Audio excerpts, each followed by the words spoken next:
Du jazz aux compléments alimentaires, il n'y a qu'un pas qu'on va franchir. Les compléments alimentaires qui ont la cote, on en parle dans la suite de cette émission. Ils ont la cote à Nord, particulièrement en hiver. Et la tendance du moment, c'est la spiruline. La spiruline, c'est une algue. On la consomme séchée.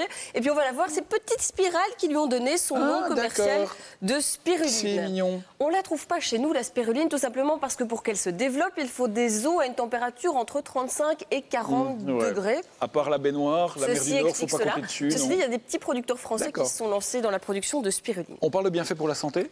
Alors les vertus, elles sont nombreuses. Je peux vous dire que ça va de la stimulation du système immunitaire à la réduction du cholestérol, mais on va s'attarder plutôt aux faits. Il faut savoir qu'elle est consommée depuis des siècles dans les pays où elle pousse naturellement, c'est-à-dire principalement l'Asie et l'Amérique du Sud. Ils la consomment séchée. Et pourquoi ils la consomment? Parce qu'elle est très très riche en protéines, 2 fois plus que le soja, 3 à 4 fois plus que la viande ou le poisson. C'est pas tout, elle est riche en vitamine A, en vitamine B également, en minéraux et aussi en acides gras essentiels, les fameux oméga 6 dont on vous rabâche régulièrement les oreilles. C'est un bon plan de la consommer. C'est un bon plan, les ONG s'en servent aussi pour lutter contre la malnutrition en Afrique.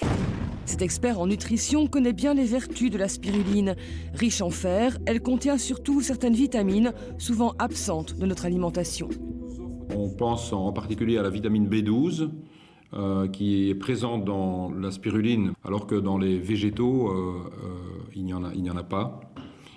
Donc le monde bactérien nous apporte cette vitamine B12, et ça c'est intéressant.